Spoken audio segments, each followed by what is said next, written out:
Mutproben im Netz werden extremer. 2014 startet der Trend mit der Ice Bucket Challenge, harmlos, mit prominenter Hilfe, für den guten Zweck und viel Spaß dabei. Habe ich schon mal gehört, glaube ich, schon mal gesehen. Ich bin noch nicht so lange auf TikTok, aber ich habe schon mal davon gehört. Heute heißen die Challenges zum Beispiel Milk Crate Challenge. Hier muss man auf Plastikkisten balancieren. Runterfallen kann lebensgefährlich sein. Die Schädelbrecher-Challenge, absichtlich jemanden so zu Fall bringen, dass er mit dem Hinterkopf aufschlägt. Oder Deo-Challenge, wer hält die Sprühstöße am längsten aus? Wie auf diesen Bildern zu sehen, wird dabei wohl die Haut verätzt. Ich wusste nicht, dass es so viele gibt. Es gibt ja so viele Challenges, wo auch das Leben sogar auch aufs Spiel gesetzt wird, halt mit sogenannten Hot Chip Challenges, wo man auch wirklich fast gar nicht mehr atmen kann, weil das dann so scharf ist, das, was die dann zu sich nehmen.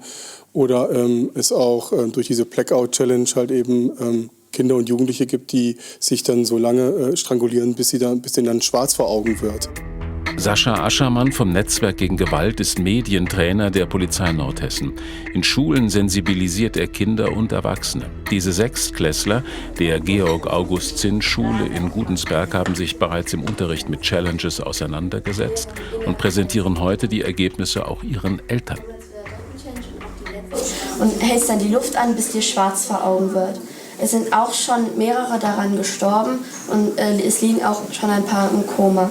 Die Piloten-Challenge, die eben genannt wurde, das kenne ich aus meiner Jugend noch. Da wurde das auch schon gemacht.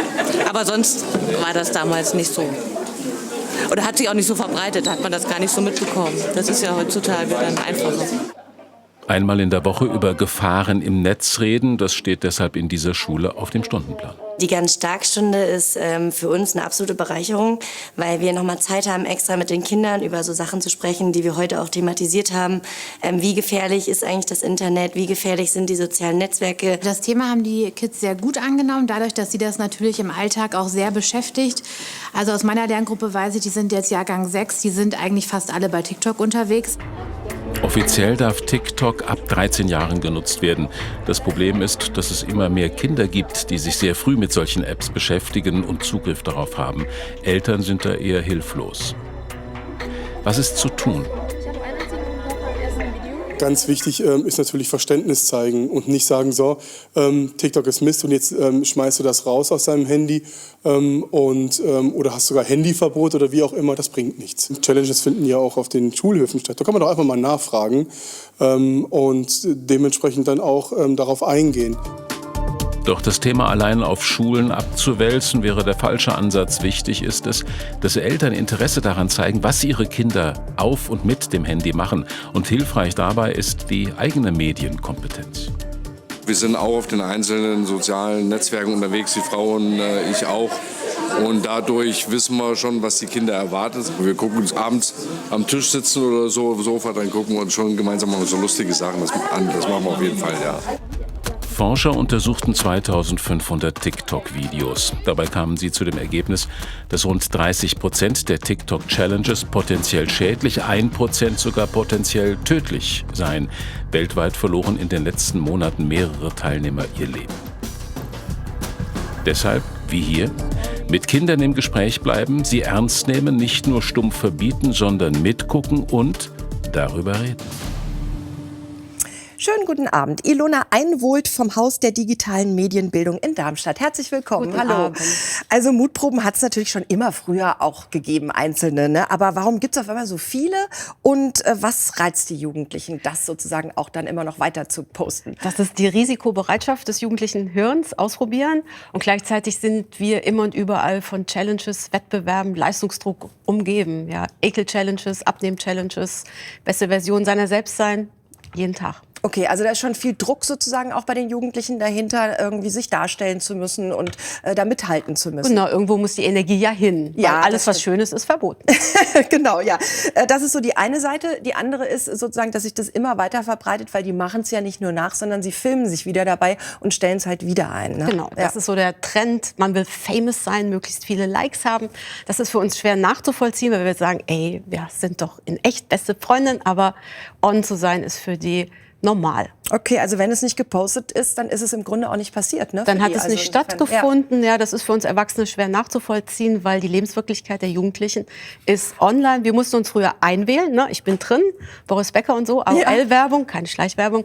Aber das ist der Unterschied. Und deswegen müssen wir einfach gucken, was passiert in den sozialen Netzwerken. Okay, genau. Unsere Verantwortung als Eltern gucken wir gleich an. Wie ist es denn mit TikTok selbst, zum Beispiel mit den Plattformen? Machen die was dagegen, gegen diese Challenges? Die sagen natürlich, dass sie das regulieren, aber wir wissen alle, einmal im Netz, immer im Netz. Und bis die so weit sind, das zu bannen, vergeht dann immer Zeit. Also so richtig darauf nicht, kann man nicht vertrauen und nicht hoffen und nicht warten. Also insofern müssen wir selber aufpassen und tätig werden. Was schlagen Sie denn vor? Wie soll man sich als Eltern verhalten? Also ein paar Tipps haben wir eben im Film schon gehört. Die Tendenz geht zu begleiten statt verbieten einerseits. Auf der anderen Seite, wenn ich natürlich der Meinung bin, mein Kind soll das nicht, wir haben es gehört, ab 13, da muss ich als Eltern auch das Rückgrat haben und das Verbot durchsetzen. Ich muss nicht immer die beste Freundin sein. Ja, mein Job darf es durchaus sein, mal blöd aufzutreten. Ja, mein Kind liebt mich trotzdem.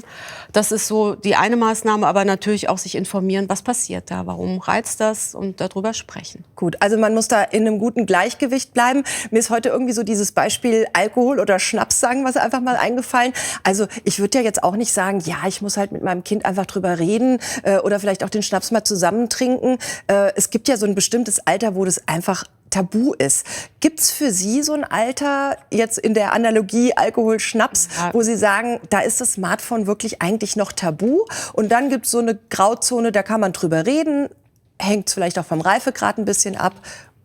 Kommt so ein bisschen drauf an, was man dann damit macht. Also gucke ich einfach nur Videos, dann ist es für jüngere Kinder, also Grundschule okay, gebe ich aber die Apps, also sprich WhatsApp, TikTok und Snapchat oder Instagram frei, dann ist es natürlich sinnvoll, schon das ältere Kind dabei zu begleiten und auch zu gucken. Also wir gehen mit gutem Beispiel voran. Ich denke, Eltern sollten auch ihre eigene Mediennutzung gut reflektieren. Also habe ich mein Handy auch beim Essen dabei, gucke ich ständig drauf. Ja.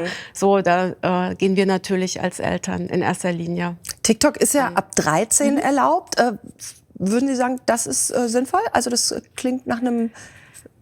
Nach meiner Erfahrung sind es deutlich jüngere Kinder, die schon drauf sind, also ab 8. Das weiß ich, ja, aber die Frage ist, ich würde es ab Eltern, finden, so, ja. weil die Inhalte, mit denen die Kinder konfrontiert sind, das sind antidemokratische Inhalte, das sind pornofizierte Inhalte, das sind Gewaltvideos, das sind eben diese extremen Challenges, die wir sehen, nicht nur lustige Katzenvideos. Da muss man schon eine bestimmte Reife haben und klar, je älter ein Kind ist, umso höher ist das Verständnis, die seelische Reife, damit klarzukommen. Also ich persönlich würde sagen, ich 16, ja. Okay. Kommen wir noch mal zu den Challenges oder auch dann, wo es dann auch schief geht. Würden Sie sagen, es gibt Kinder oder Jugendliche, die besonders anfällig für sowas sind? Oder würden Sie sagen, es betrifft alle gleichermaßen? Das ist nicht unbedingt milieuabhängig, eher so ein bisschen mit dem eigenen Selbstbewusstsein, mit dem eigenen Selbstwert. Bin ich eher so Typ Mitläufer? Wie gut habe ich gelernt, Nein zu sagen? Wie sehr bin ich in meinem Weltbild verankert? Werde ich begleitet, auch von meinen Eltern dabei und unterstützt? Ja. Das ist so eher. Also es hat auch was mit Kinder generell stark machen zu tun? Unbedingt. Die eigene Selbstwirksamkeit stärken, indem wie das Kind ist. Das wollte ich gerade sagen, wie macht man das? Indem ich nicht immer sage, alles ist toll, was du tust. Deswegen ist es auch wichtig, dass Kinder mal hinfallen und selber spüren, wo ihre eigenen Grenzen sind. Also man muss sich ab und zu mal den Kopf stoßen, damit man merkt, dass er auch da ist. Ja. Und das ist ja eigentlich eine ganz schöne Klammer. Da sind wir jetzt am Anfang, dass sie als Kinder auch nicht zu sehr in Watte gepackt werden dürfen, weil nur die Reibung, ne, die macht uns am Ende stark. Weil wenn echte Abenteuer fehlen, dann suche ich sie mir natürlich im Netz und dann habe ich die Faszination, was dort passiert. Ja. Frau Einwold, vielen Dank, dass Sie da waren. Dankeschön. Also, sprechen Sie mit Ihren Kindern über das, was sie tagtäglich so angucken und haben Sie vielleicht auch den Mut, das Smartphone oder bestimmte Apps bei jüngeren Kindern zu verbieten, auch wenn angeblich alle anderen das haben.